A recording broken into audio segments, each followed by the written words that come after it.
This is Trey Schulz, left-handed pitcher for the Johnstown Mill Rats, and you're listening to Prospects for Success.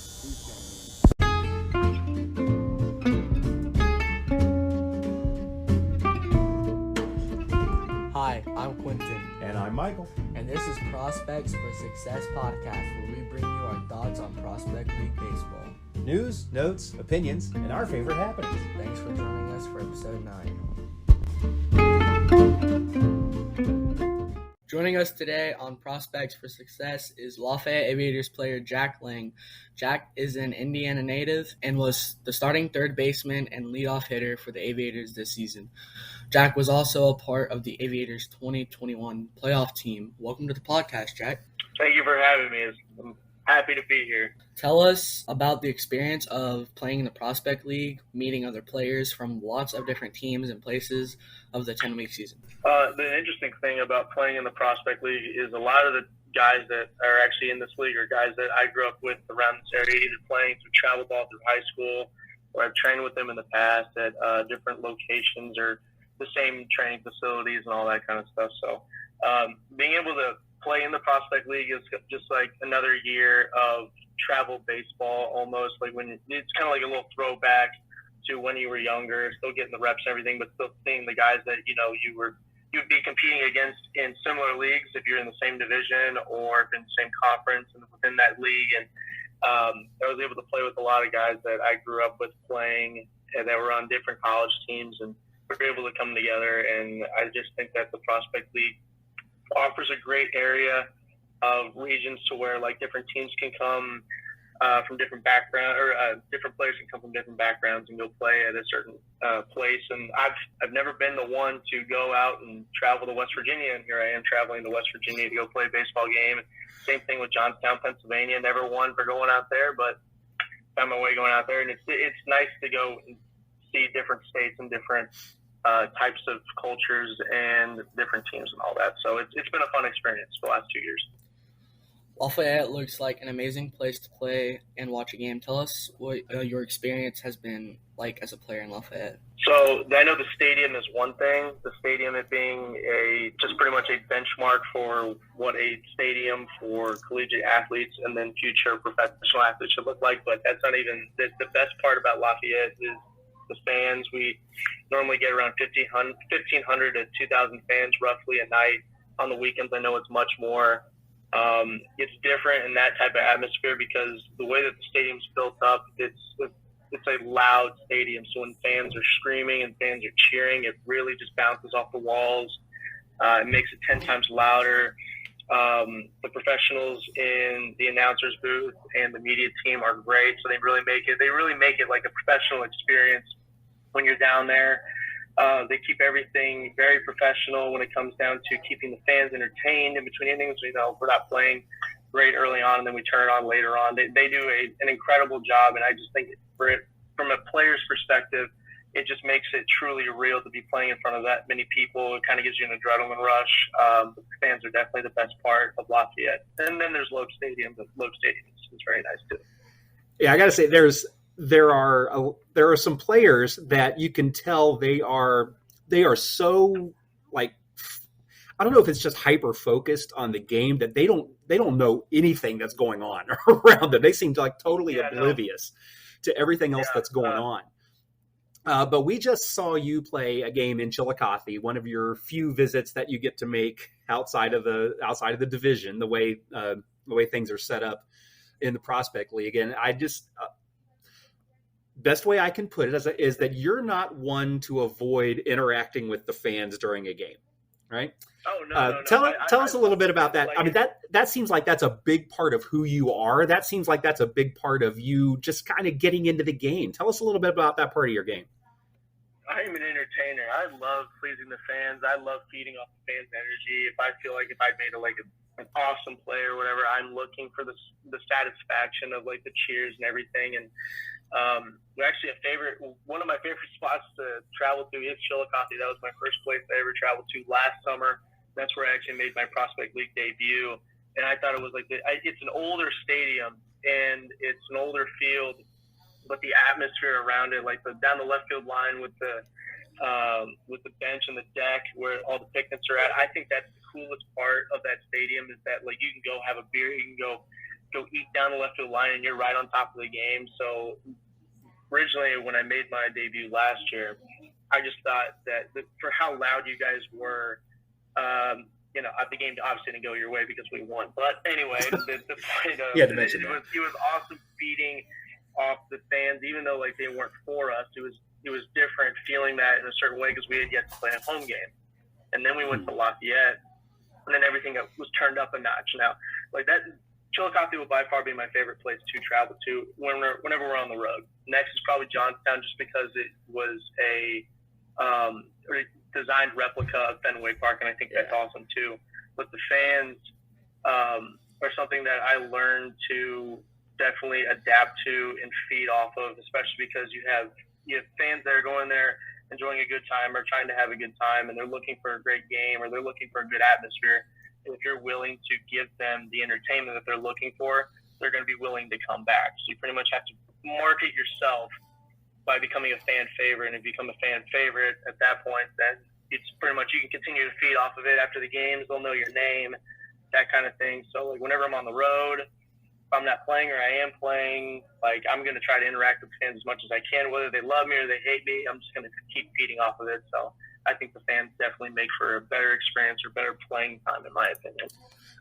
The longer that we've been going to games and, had season tickets for a few years now, and you see some of the same people come through it's gotten to a point, the way I try to describe it to people is we hate the other team, but we love their players. It's like, we hate the Lafayette Aviators, but every one of you guys, we would absolutely sit down and have a hot dog with you or anything like that before or after the game. Because that's one of the interesting things about this is it's, a player who really enjoys the experience, they'll play for a couple of years, maybe 3, very rare instances 4. And so it doesn't seem like there's a lot of opportunity. You wouldn't think that there's a lot of opportunity to build rivalries, but it still happens. Yeah. It's still amazing to me how much rivalry there is that goes on in this league. I think that has something to do with the fact that the owners know the owners, and then the managers know the managers, and the coaches know the coaches. And I think that it's always going to be like who's got the more stamina, who's got like the bigger balls in instance, who's got the more tenacity to like to go out there and win. And well, for me at least, it was big for us last year just because we were the dominant team in the league last year, the best record. We set records when it came down to like statistics and all that stuff. And with the guys last year, it was like a school team in an aspect because everyone clicked, everyone got along, and everyone was like, oh, and I'm not saying that this year's team isn't any different from last year's team, but last year's team was definitely something where we were going out there and we're like, okay, I don't care what team we're going into. I don't care if we have friends. We'll see them afterwards and all that stuff. We're here to entertain the fans. We're here to give them a show, that kind of thing. So last year I just felt like it was just a big thing, especially for us and our culture. Even though it was a summer team, it was like we're not here to be friends and see you guys like during the game. We'll see you guys after, that kind of thing. And we've kind of taken that this year as well.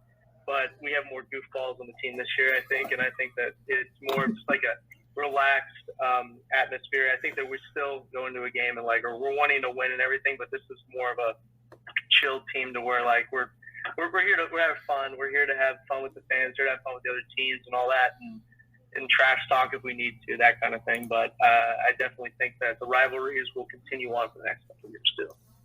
Players get an opportunity to learn new positions in this league. You pitched in a game and you got a strikeout. Tell us about that experience. Oh boy. Okay. So we're in Johnstown and we're all the way out there, and this is kind of towards the ending part, if you will, of the COVID sector, because I know that school year everyone was like limited on the playing time and all that. So actually on the road trip, I think 2 or 3 of us on our team caught COVID, and 2 of them were pitchers, and they were planning on pitching that day. And so with them testing positive, we had to shut them down and keep them in the hotel only.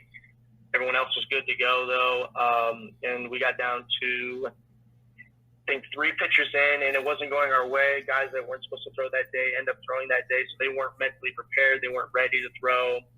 So it wasn't all around just like a game that we were all prepared for. The offense, offense, you guys show up, you hit, whatever. So the offense was really got to carry it. And we were down at that point, I think like 11-7, and it was in the 6th inning at that point, and we're just like, all right, who's next? And I was like, Coach, you need me? I can throw. And he's like, honestly, yeah, well, because I've been begging for a bullpen. Just a bullpen. I wanted a bullpen just to show him what I had and all sort of stuff. And he goes, all right, you know what? You don't need a bullpen. You're going to go in. I'm like, oh, that's great. Thanks, Coach. Appreciate it. So I go in, and I'm not expecting to do much. I'm not expecting to strike anybody out. I'm just in there to throw the ball over the plate. If we get outs, we get outs at that point. And I give up a walk, then I give up a barrel, then I give up a barrel, then I give up a barrel. And then I get a strikeout. And then I carved this dude. I painted a ball in the outside corner, and then I threw a curveball, and he swung over it and missed. And then I'm like, you know what? He's probably expecting the curveball again, so I'm gonna throw high cheese. And he chased it, and I struck him out in 3 pitches, and I felt really good about myself. I was like, yeah, I could do this whole time. I could become a. So you use like 5 batters to set that guy up. Yeah. I had to. It was all part of the plan. Let the other hitters feel good. Make this hitter really feel like crap. And what was funny is actually, I don't know how well you guys caught up with NCAA this year. The guy that I struck out has actually played a good deal amount of time on Tennessee Volunteers this year, which was the number 1 team in NCAA. So I felt really good. I feel even better now knowing that fact that he got a lot of playing time. He was on the number 1 team. So I'm better than Tennessee is what it sounds like. So that's what I'm hearing. But besides that, it was an interesting little experience for me to pitch, especially against other college hitters, and I'll probably never do that again. But I can say that I did it.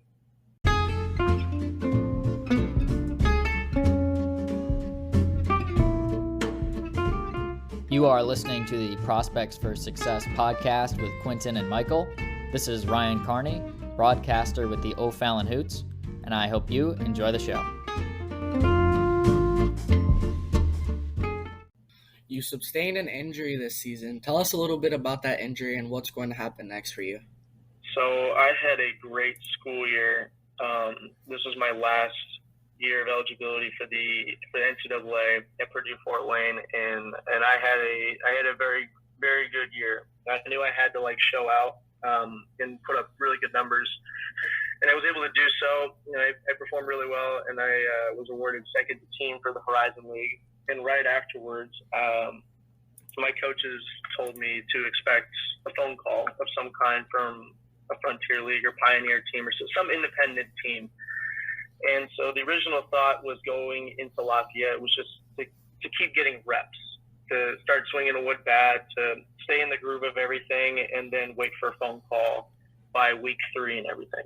And it came down to the second weekend. I had injured my thumb going and stealing a base, and I originally nicked it that way. I didn't think much of it. It started to swell up a little bit, and I kept playing with it the next 2 games. And I just made it worse over time, getting jammed on balls when I was at the plate. If I didn't catch a ball clean, I was just going to make my thumb even worse. So I ended up shutting down for about 3 weeks, 22 days total. To let it heal on its own. At that point, we got an X-ray. Now, the X-ray didn't show anything. We held off on the MRI, but we knew there was something wrong with my thumb, so we were just holding off on it a little bit and seeing if I could play through it. At that point, I was running out of time because I knew if I did end up getting a phone call, I wouldn't be able to play for them during that time, and I ended up getting 2 phone calls from 2 professional teams, and I wasn't able to do anything further with them. I had to be honest with them about my injury. So I told them I was going to play through it, and I tried to come back this past weekend and do the same thing. We went to West Virginia. First 2 games went well. I didn't feel any pain or anything. I played through it, and around the 3rd game, they brought in this pitcher who was just jamming everybody on the inside, and I ended up being the first guy that faced him, and I got jammed on a ball, and I grounded out to second, and when I got to first base, I couldn't move my thumb. I was really disappointed, just the fact that I had waited all that long and not being healthy really took a toll on me that game. And I immediately came in the dugout and I said, I can't move my thumb. So we had to put some other guy in. And at that point, I kind of looked at my coach and I just said, this isn't right. I need to go get this fixed. And that kind of took a toll on me a little bit. The last part of our road trip was at Chillicothe, so I was kind of expecting just to sit the entire game and just chill the entire game. And we may have taken advantage of that attitude in you a little bit, just to, because I think at one point you got challenged about whether or not you could hit a drone that was flying around the ballpark, about whether you could take a baseball and clock that drone. Listen, I don't know if the Chillicothe GM is going to hear me, but that drone that you guys fly over that field is stupid. I don't know who thought in the right mind, hey, this is a really good idea. I'm going to fly a drone over the field in the middle of the game, right over first base, right over the outfielder's head. I don't know who thought that was a good idea. They need to stop that. There are certain umpires, and I won't name names on the podcast, but there are certain umpires that I'm surprised have not shot that thing down. What was funny in the middle, so at the very beginning of the game, around the second or third inning, our first baseman was complaining that the drone was right over his head and he couldn't concentrate because the thing would just be flying everywhere. So I went to the umpire and I was like, hey, our first baseman was complaining about the drone. And the umpire looks at me, he goes, are you a coach?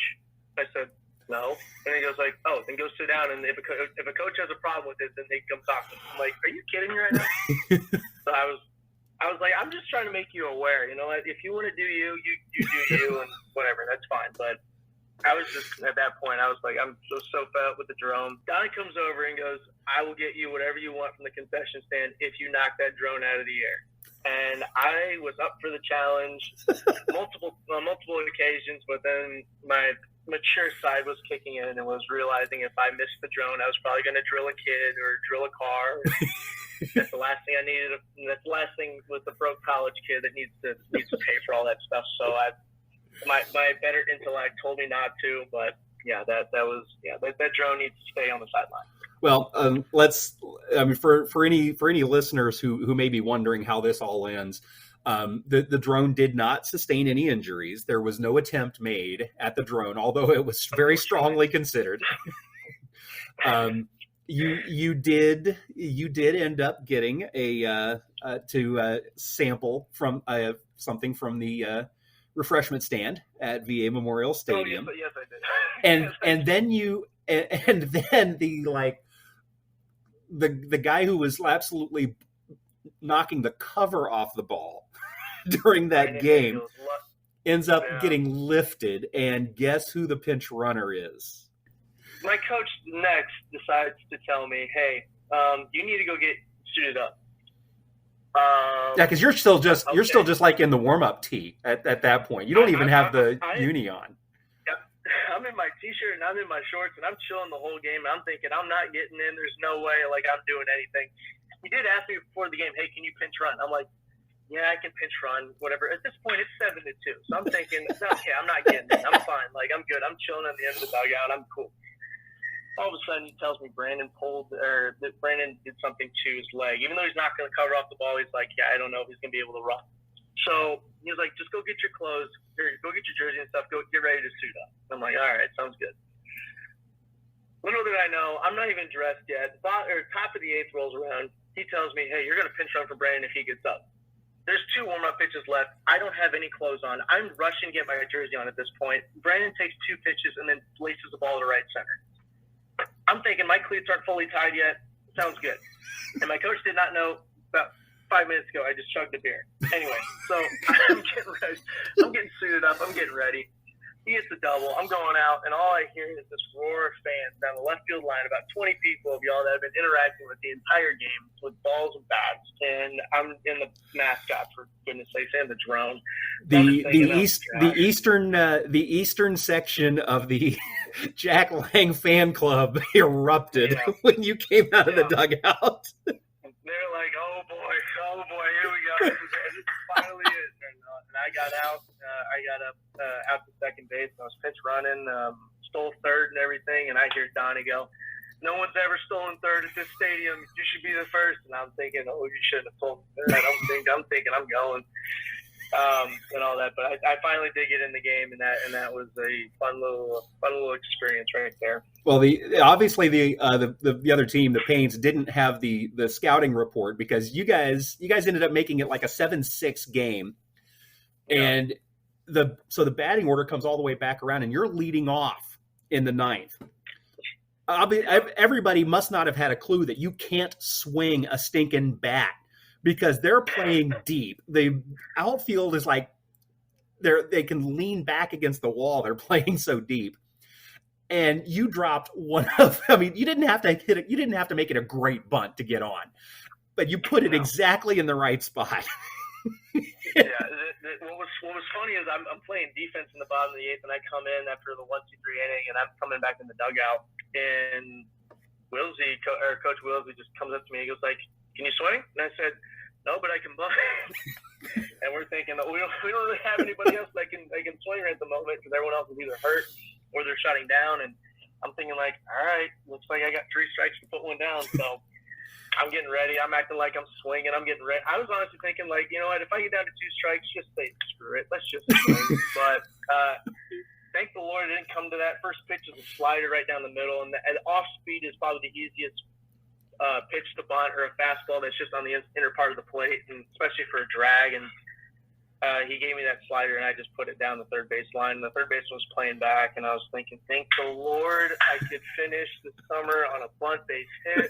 What was funny is that one of my coaches back at school always told me I should bunt more for hits, and so I texted him after the game. I said, I just wanted you to know my last hit of the summer was a bunt base hit. So that was interesting. Yeah, but that was fun. That was fun to be able to get in and do that. All right.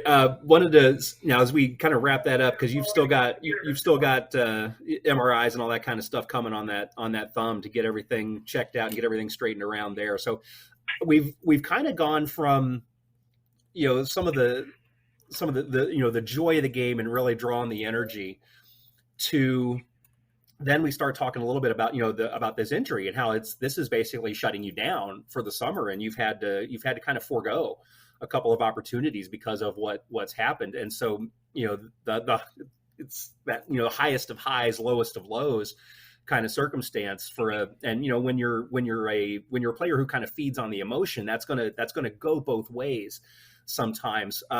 We want to throw in a little mention here that checked out your Twitter bio, and it's even before this season, all this kind of stuff. There's a reference there to Jeremiah 29:11, the Old Testament verse. Tell us a little bit about what that verse kind of means for you, both personally and for what you do as a player. I've always been a positive person, knowing that God's going to have my back in any way, whether it's planned or not, or I have a circumstance where I think that my life should be mapped out and perfectly placed in the way that I want it to be. I've never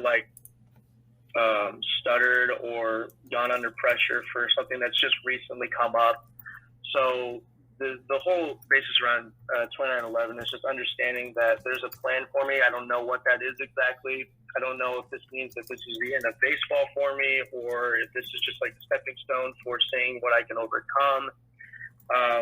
But I've always lived. That's always been my favorite verse ever since I was in high school, and I even had it tattooed on me in my mom's handwriting. It's just something that I feel like no matter what circumstance I'm going to come through, he's always going to have my back in any way or any point in my life. And I think that this is probably the first big stepstone, because this is relatively throughout my baseball career, I've been very healthy. I really haven't had big injuries. I had a torn meniscus in high school, but at that point I was only out for 2 months, 3 months.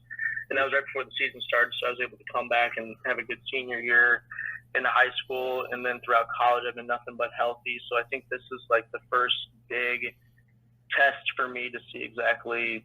Now, I don't know what the future holds, but this is a big test to see, emotionally and fundamentally what I can overcome. So I don't know after what the MRI is going to show, or if I need surgery or not. I think I'm going to end up needing surgery and get this thing fixed. But I don't know what future holds for me with baseball. I don't know exactly what after this is done, if I'm going to be able to swing like the exact same way that I'm going to, but fully heels and all that kind of stuff. So a big thing that I'm not gonna hang my hat on the fact that knowing that I'm gonna come back fully healthy, because I may not.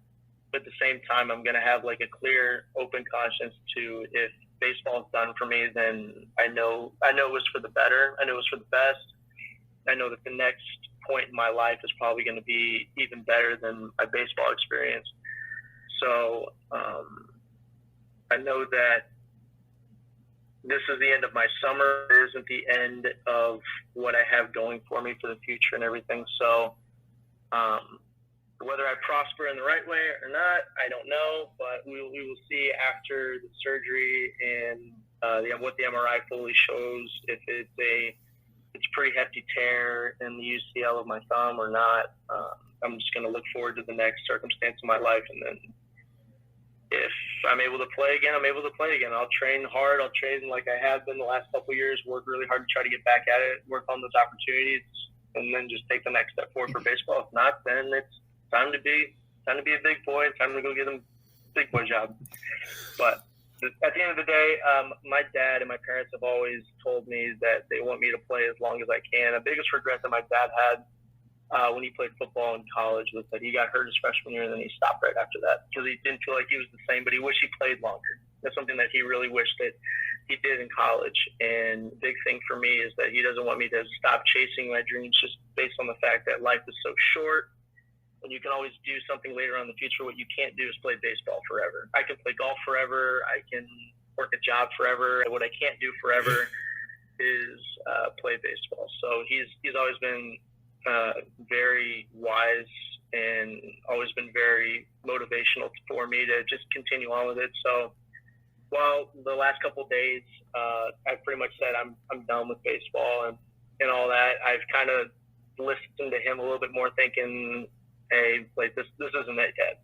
And I listened to him a little bit, and I'm starting to get that more and more in my ear. But at the end of the day, the love and motivation for me training and wanting to play the game has not gone away yet. And I know it probably won't go away in the next year or so. So I'm going to see what happens after the recovery in the fall, and then over the winter, if I'm able to play and I get a chance to play, then I'm probably going to take it.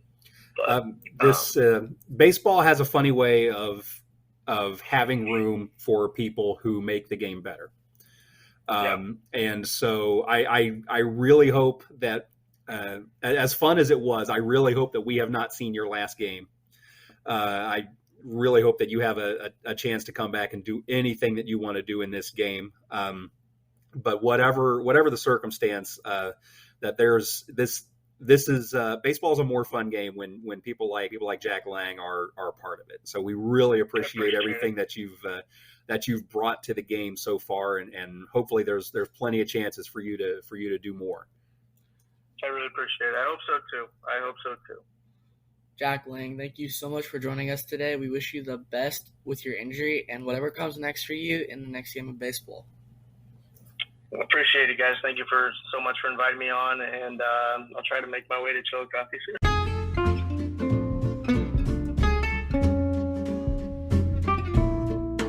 We want to thank Jack Lang of the Lafayette Aviators for joining us for this episode. We also wish him the best with his recovery. We look forward to seeing him and you at the ballpark.